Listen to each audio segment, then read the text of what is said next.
The Challenger brackets have historically been where my account is most heavily stacked on Sorare, and that's no different going forward into next season, with it very centred around the MLS and English Championship. So in theory, I should be set up to challenge very hard at the Classic season entry levels, which is where we're putting our focus on today. In fact, most of my recent Sorare content around the last month or two has been based around the MLS, what with that being the active league over the European summer break, on top of the Euros, of course.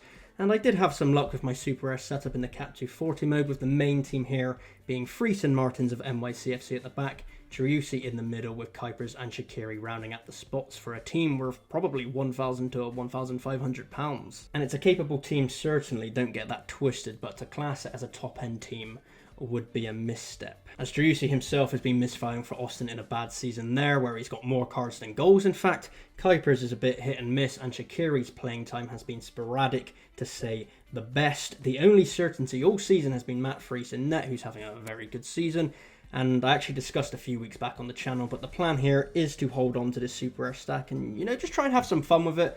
I could try and offload it. It's a bit difficult with Super Rares, but we're just going to enjoy what we've got. That's what the game's for, is enjoying it and getting money. We do want to get money, so hopefully they can win some shit as well. That'd be really nice. We'll see what they can do in the bottom entry of the Super Rare competition. But, on to the bread and butter of it all, which is my championship teams. Daniel Bachmann somehow remains a Watford FC player. That's fucking surprising, considering I'm well aware of how shit all of the Watford FC fans think he is. But it works for my account, no question about that. And I've even secured the new backup goalkeeper, Jonathan Bond, just in case it all goes tits up for him. So all angles are covered there in net. And then the rest of the squad is filled out with ex-Bristol Rovers defender Bobby Thomas, Josh Cullen of the recently relegated Burnley, Alfie Doty of Luton Town, and of course, the Sorare GOAT, the Lord and Saviour, Zian Fleming. And if I could field a lineup of 5 Zian Flemings, I would. It probably wouldn't do very well. I can't imagine he's the best goalkeeper out there as a forward, so I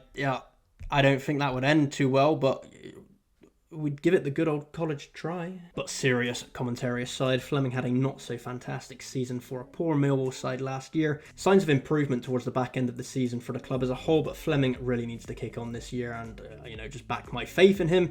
I truly believe in the man, but the real question mark around this team is whether Alfie Doty remains at Luton come the close of the transfer window. And I, of course, really hope he does remain at Luton from a Sorare perspective, as he managed to post some decent scores in what was a very tough Premier League. So, you can imagine a team like Luton, who are a weak Premier League team, could be a super strong championship team. So hopefully Doty can be a part of that. And speaking of super strong championship teams, we can't forget my relegated limited Burnley stack. Now this stack has already more than paid for itself during the EPL winter competition, where Burnley thumped Sheffield United 5-0, winning me $80 or so from memory. I'm just hoping they can repeat those heroics on a more regular basis as a strong championship side. Naturally, after relegation, there's a bit of upheaval in the squad. Murch has left for Ipswich, and Trafford's place in the team remains to be uncertain, so definitely precarious in the goalkeeper spot right now. But an outfield four of, probably Bayer, I guess, at the back, and, that man Cullen in the middle, Lyle Foster, and as of right now, Sander Berge. That's going to be a very strong team at championship level.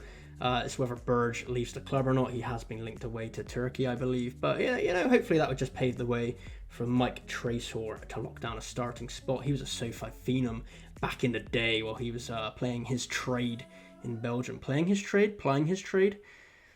It's one of those things. He was good at Sorare, basically, so hopefully he can get back to that.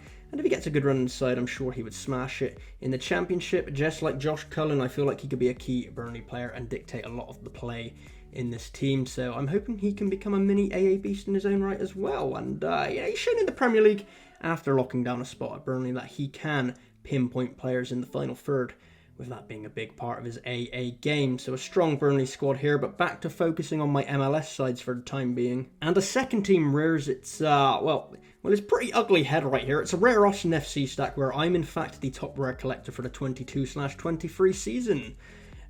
Somehow, I've barely got half the cards, but this team has Stuver in net, Cascante at the back, with various options in the middle, but typically Owen Wolf is my choice, with Driussi and Jeder O'Brien completing the team. Stuver is ever reliable in net as a good shot stopper. I think he's got the most saves in the MLS this season, which then, brings up a bigger problem. If he's got the most saves, that means the back four in front of him are defensively not one of the better sides in the MLS. I would go as far as to say pretty dog shit in terms of the league, so that's not ideal. They leave Stuver exposed a lot. Cascante himself is decent, albeit not spectacular. He's never really going to push the scores too high. And as previously mentioned, the key man here is Sebastian Driussi, who's had a really fucking shit season. So this is definitely the lower entry choice of my two Challenger Rare stacks. Players like Fagundes and Uri, they give me other options here. But all in all, this SO5 team is mid at best. But, you know, I will say as a caveat, this rare Austin FC stack has had its day in the sun as a cap 240 threshold grinding team. So we'll say thanks for that. And cap 240 thresholds, rest in peace. We'll miss you. A similar side in Limited makes up my second entry there. A few reappearances from Austin players, old and new, with key Philadelphia Union man Gazdak thrown in the mixer. The man loves a decisive, picking up impressive goal and assist stats in the MLS this season thus far, despite Philadelphia Union not having a great year by their standards. But, you know, this team is pretty average on the whole. It should be capable of winning some lower tier cards from time to time, but I'm not expecting it to pull up any roots at the Challenger level. And I've then got this bottom entry Limited side that's mostly made up of players that I had left spare. We've got Martin Piss in net. He has been one of the best goalkeepers in the MLS this season, leading to links with clubs like Empoli in the Serie A. So, you know, it's only right to build a team around him while he still remains as a Challenger player, with standard scoring players such as Glesnes, you know, Brownhill, that man Trazer again surrounding him, and the new Feyenoord man up front, Carranza. Sorare Eredivisie doesn't believe he'll be starting, so that's unfortunate. We'll have to see what we do here with this team, but it's the bottom of the rung team. We're not going to put too much stock into it. I just hope he can hit that form for Feyenoord if he does get in the team, because he's a big miss for Philly. I really enjoyed him as an MLS card. But, you know, players like Carranza are signed to the MLS with the expectation that a few years down the line they'll make the switch to Europe. I know Almada's gone to Botafogo in Brazil ahead of a switch to Leon, who I also have a stack of, which you'll see next week in my champion breakdown. Subscribe for that.